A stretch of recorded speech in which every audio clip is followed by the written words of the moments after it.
आप जानते हैं कि भारत को सोने की चिड़िया बनाने वाला असली राजा कौन था? Any guess? कौन था वो राजा जिसके राजगद्दी पर बैठने के बाद उनके श्रीमुख से देववाणी ही निकलती थी और देववाणी से न्याय होता था? कौन था वो राजा? अभी तक कुछ याद आया, कुछ पता है, नाम सुना है, या अकबर बिरबल की खिचड़ी में ही रह गए? जिसके राज्य में अधर्म का संपूर्ण नाश हो गया था, कौन था वो राजा? महाराज Vikramaditya.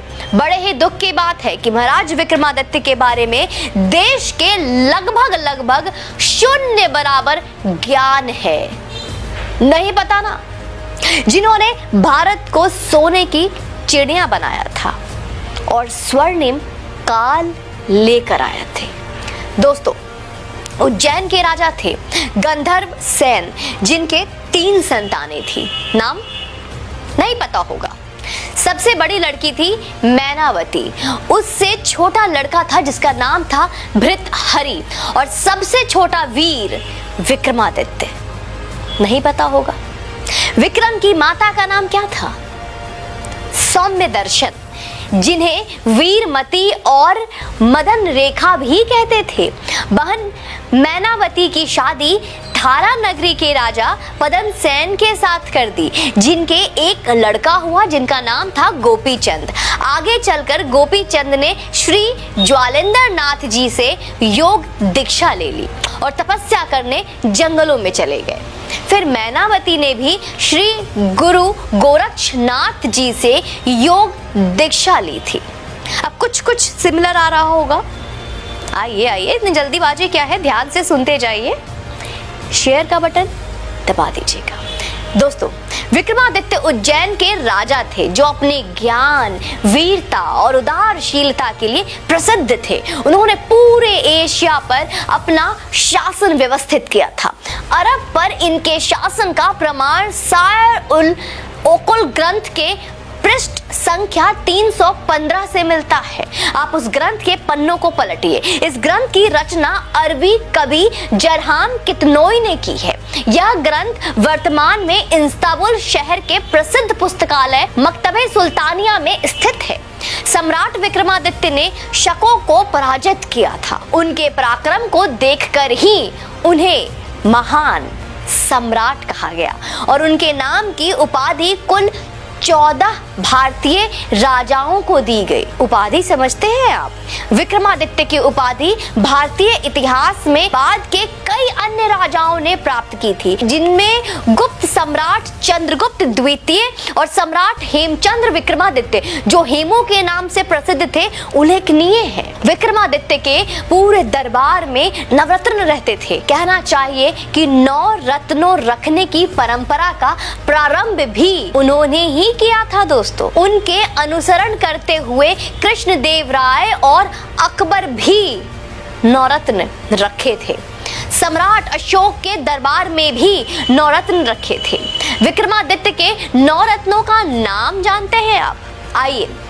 Number 1 Dhanvantari, number 2 छिपाका, number 3 अमर सिन्हा, नंबर 4 शंकु, 5 बेताल भट्ट, 6 घट कारपारा, 7 कालिदासा, 8 वारामिहिर और 9 वरुचि। महाकवि कालिदास की पुस्तक ज्योतिर्विद भरण के अनुसार उनके पास 30 मिलियन सैनिकों, 100 मिलियन विभिन्न वाहनों और 25,000 हाथी और 400,000 समुद्री जहाजों की एक सेना थी। दोस्तों, कहते हैं कि उन्होंने ही विश्व में सर्वप्रथम 1700 मील की विश्व की सबसे लंबी सड़क बनाई थी, जिसके चलते विश्व व्यापार सुगम हो चला था। आसान, बहुत इजी। आज ये देश और यहाँ की संस्कृति केवल विक्रमादित्य के कारण अस्तित्व में है। इस बारे में ज्ञात है आप? अशोक मौर्य ने बौद्ध धर्म अपना लिया था। शायद ये इतिहास के किताबों में भी पढ़ाया गया था और बौद्ध धर्म बनकर 25 साल राज किया था। भारत में तब सनातन धर्म लगभग समाप्ति पर आ गया था दोस्तों। जी हाँ, आप बहुत चौंक रहे होंगे सुनकर कि मैं क्या कह रही हूँ। देश में बौद्ध और अन्य हो चुके थे। रामायण और महाभारत जैसे ग्रंथ खो गए थे, बिल्कुल खोने से लग गए थे। महाराज विक्रम ने ही पुनः उनकी खोज करवाकर उसे स्थापित किया। विष्णु और शिव जी के मंदिर बनवाए और सनातन धर्म की फिर से संरक्षण किया, बचाया।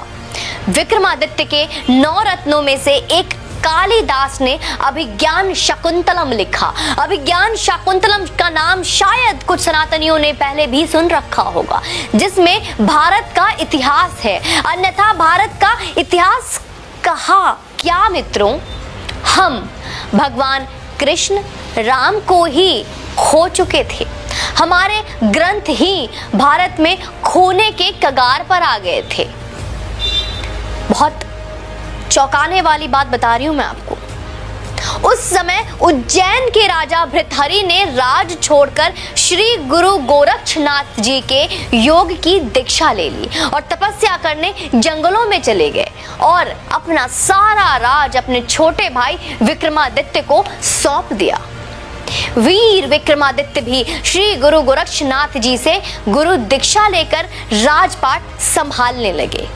और आज उन्हीं के कारण, हाँ मैं फिर से बार बार दोहराऊंगी, आज उन्हीं के वजह से, उन्हीं के कारण सनातन धर्म बचा हुआ है। हमारी संस्कृति, हमारा धरोहर बची हुई है।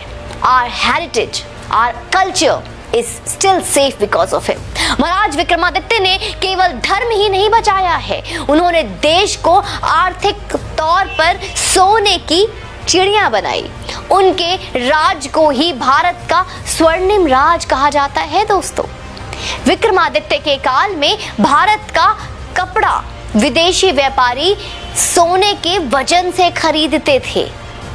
एक वो वक्त था, भारत में इतना सोना आ गया था, इतना अधिक सोना था कि वो सोना नहीं, गोल्ड। सब लोग सो जाओ, गोल्ड। विक्रमादित्य काल में सोने के सिक्के चलते थे। आप गूगल इमेज कर विक्रमादित्य के सोने के सिक्के देख सकते हैं कि किस तरह के सोने के सिक्के उस वक्त होते थे, किस तरह के सोने के सिक्के पाए जाते थे उनके काल में। कैलेंडर जो विक्रम संवत लिखा जाता है वह भी विक्रमादित्य का स्थापित किया हुआ है। हमें उसे फिर से लाना है। आज जो भी ज्योतिष गणना है, जैसे हिंदी संवत, वार, तिथियां, राशि, नक्षत्र, गोचर आदि, उन्हीं की रचना है। वे बहुत ही पराक्रमी, बलशाली और इतना ही नहीं, बहुत ही बुद्धिमान राजा थे। कई बार तो देवता भी उनसे न्याय करवाने आते थे। आप इस बात से अंदाजा लगा सकते हैं। विक्रमादित्य के काल में हर नियम धर्म शास्त्र के हिसाब से बने होते थे। न्याय, राज सब धर्म शास्त्र के नियमों पर चलता था। आप इससे उनका छवि अपने मस्तिष्क में खुद निर्माण कर सकते हैं। विक्रमादित्य का काल प्रभु श्री राम के राज के बाद सर्वश्रेष्ठ माना गया है, जहां प्रजा धनी थे, जहां प्रजा खुश थे और धर्म पर चलने वाले थे। बड़े दुख की बात है कि भारत के सबसे महानतम राजा विक्रमादित्य के बारे में हमारे विद्यालयों में, स्कूलों में, कॉलेजों में कहीं कोई स्थान नहीं है। कोई उचित स्थान ही नहीं दिया गया उन्हें। देश को अकबर, बाबर, औरंगजेब जैसे दरिंदों और आक्रांताओं का इतिहास पढ़ाया जा रहा है। उन्हें महान बता। इस वीडियो को अधिक से अधिक शेयर करें। हर उस योगी समर्थक तक भी पहुंचाइए जो योगी जी का खुद को प्रशंसक बताते हैं। हम भी तो देखें कि कितना जानते हैं आप योगी आदित्यनाथ के बारे में और कितना चाहते हैं आप कि इतिहास का वो सच जो हम तक आज तक पहुंचा ही नहीं, वो किस तरह से सनातनियों के पास पहुंचना चाहिए, उसकी कोशिश, उसका प्रयास अब आपको करना पड़ेगा। मैं, हमारी पूरी टीम कोशिश करती है ऐसे कई सच को उजागर करने की जिनके बारे में आपने ना पढ़ा ना आपको बताया गया, जिन्हें हमेशा गुप्त और अंधेरे में गुम करने का प्रयास किया गया। आपसे निवेदन करूंगी कि आप इस वीडियो को शेयर अवश्य करें, लोगों तक अवश्य इस वीडियो को पहुंचाएं और अपनी क्षमता, अपने योग्य के अनुसार, अपनी प्रसन्नता के अनुसार जितना भी आप समर्थन हमें करेंगे, हमारी टीम की मनोबल और दोगुनी होगी और अच्छा काम करेंगे। आप चैनल पे यूं ही बने रहें और अपना समर्थन देते रहें। जय हिंद।